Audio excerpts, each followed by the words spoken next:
श्री स्वामी समर्थ. चटपटीत असं हे लोणचं पाहता क्षणी तोंडाला पाणी सुटणारं. तर हे आपण कसं बनवायचं ते आज पाहणार आहोत. मी शीतल सोम स्टाईल कुकिंगमध्ये आपलं सगळ्यांचं खूप स्वागत आहे. तर मार्केटमध्ये अशा ह्या फ्रेश कैऱ्या भेटलेल्या आहेत आणि मस्त हे लोणचं बनवून घेणार आहोत. चला तर सुरुवात करूया.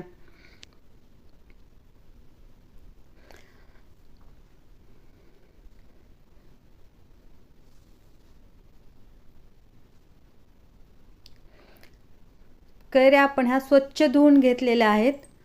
त्या कैऱ्या आपण एका स्वच्छ कपड्यानं कोरड्या करून घ्यायच्या आहेत. जे पूर्ण याचं पाणी आपल्याला पुसून घ्यायचं आहे. आणि कैऱ्या पुसून झाल्यानंतर आपण याचे जे देठाचा भाग आहे तो आपल्याला काढून टाकायचा आहे. तर आपण हा देठाचा भाग कट करून घेऊया आणि बरोबर कैरी ही मधोमध अर्धी अशी कापून घेऊया. तर पाहू शकता कैरी ही कोवळी असल्यामुळं त्याचं बी निब्बर झालेलं नाही, म्हणून मधोमध हे कापली गेलेली आहे. आता ही कोय जी आहे ती आपण बाजूला काढून घ्यायची आहे.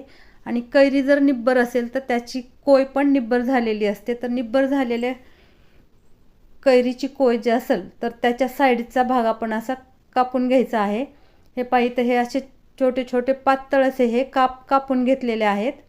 तर स्वच्छ धुवून घेतलेला असल्यामुळं आपल्याला परत ह्या फोडी धुवून घ्यायची गरज नाही. तर आपण एका कुंड्यामध्ये काढून घेऊया. कुंड्यामध्ये काढून घेतल्यानंतर आपल्याला मीठ हळद व्यवस्थित मिक्स करता येतं, म्हणून असा हा खोलगट साईजचा असा हा आपण कुंडा घ्यायचा आहे. आता याच्यामध्ये एक मोठा चमचा हळद घ्यायची आहे आणि 2 मोठे चमचे मीठ घ्यायचं आहे. पाहू शकता 1 चमचा हळद आणि 2 मोठे चमचे मीठ आणि हळद ह्या फोडींना व्यवस्थित लागलं पाहिजे. ह्या पद्धतीनं आपण हे सगळं व्यवस्थित मिक्स करून घ्यायचं आहे.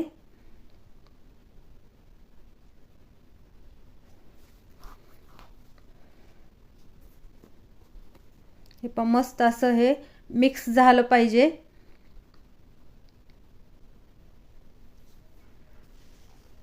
तर हे मिक्स झालेलं मिश्रणाचे जे फोडी आहेत ते आपण झाकून ठेवून द्यायचे आहेत.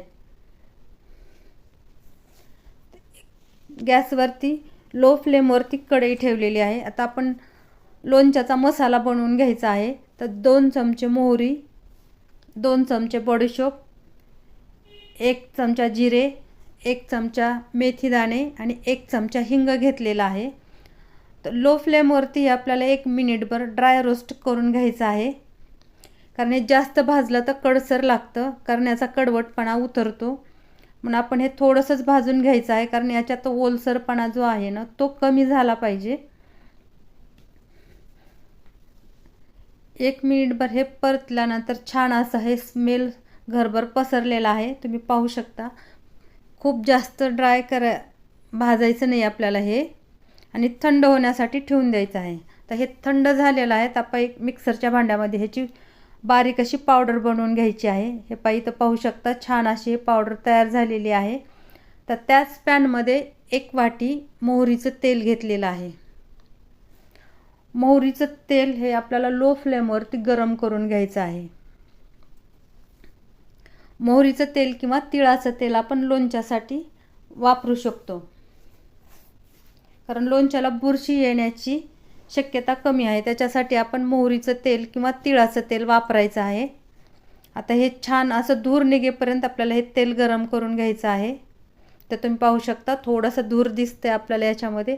तर थोडंसं थंड होण्यासाठी ठेवून द्यायचं आहे.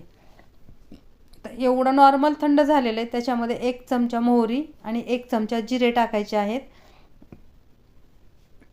तर पाहू शकता जास्त कडक नाही आहे, हे तेल नॉर्मल झालेलं आहे. आता ह्याच तेलामध्ये 2 मोठे चमचे लसण जाडसर ठेचून घेतलेला आहे. तुम्ही कट करून घेऊ शकता किंवा नकलून घेऊ शकता. ठेचून घेतला तर छान अशी त्याची चव तेलामध्ये उतरते. आता एक सुक्या मिरच्या, ज्या वाळलेल्या मिरच्या आहेत लाल, त्या 4 घेतलेल्या आहेत. त्याचे तुकडे करून तेलामध्ये टाकलेले आहेत. आणि सगळ्याचा फ्लेवर आपल्या तेलामध्ये उतरणार आहे, म्हणून हे थोडंसं मिक्स करून घ्यायचं आहे. तेल थंड होईपर्यंत आपण हे मिक्स करून घ्यायचं आहे.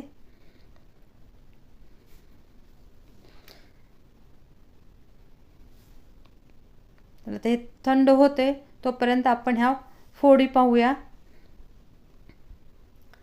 थोड्याशा नरम झालेल्या आहेत, तुम्ही पाहू शकता, सॉफ्ट झालेल्या आहेत. कारण मीठ आणि हळद लावून एक मसाला तयार करेपर्यंत आपण ह्या झाकून ठेवलेल्या होत्या, त्याच्यामुळे ह्या सॉफ्ट झालेल्या आहेत. आता एकदा परत मिक्स करून घ्यायचं आहे आणि आपली ही फोडणी जी आहे ती थंड होते तोपर्यंत त्याच्यात आपण दुसरे मसाले ॲड करून घेऊया.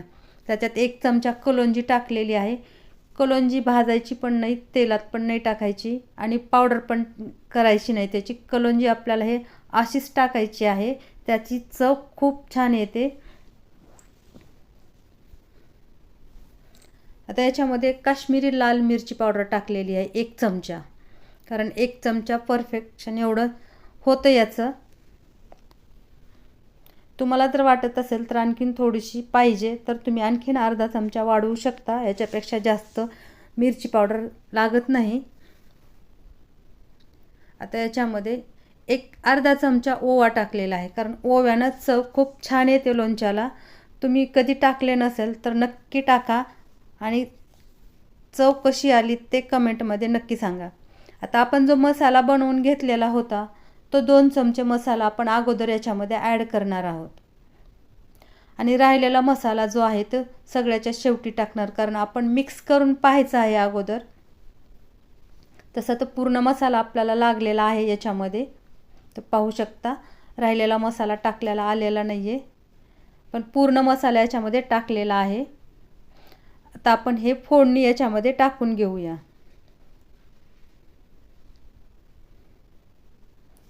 तर हे तेल टाकलेलं व्यवस्थित मिक्स करून घ्यायचं आहे.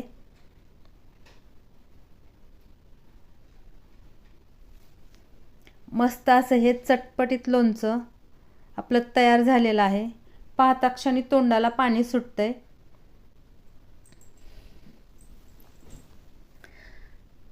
तर पाहू शकता हे व्यवस्थित मिक्स करून झालेलं आहे. आता आपण हे स्टोअर कसं करायचं, तर आपला जो एअरटाईट कंटेनर असतो किंवा आपण रेग्युलर जी दरवर्षी काचाची भरणी वापरतो तर ती स्वच्छ करून उन्हात वाळवून घ्यायची आहे आणि त्याच्यामध्ये थोडीशी हिंगाची धुरी द्यायची आहे. तर माझं लोणचं ही थोडंसंच आहे, त्यासाठी मी एक रेग्युलर वापरायच्या कंटेनरमध्ये ठेवणार आहे.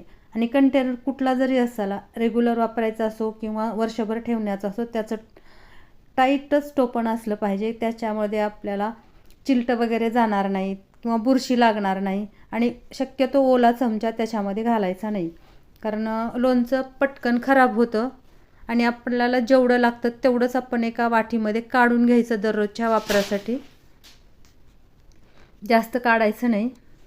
आता याच्यामध्ये मिरची टाकलेली असल्यामुळे मिरचीच्या लोणच्याची पण चव येणार आहे याच्यामध्ये. तर पहा मस्त असं चटपटीत लोणचं तयार झालेलं आहे. नक्की ट्राय करा ह्या पद्धतीनं आणि कसं झालं ते मला कमेंटमध्ये सांगा.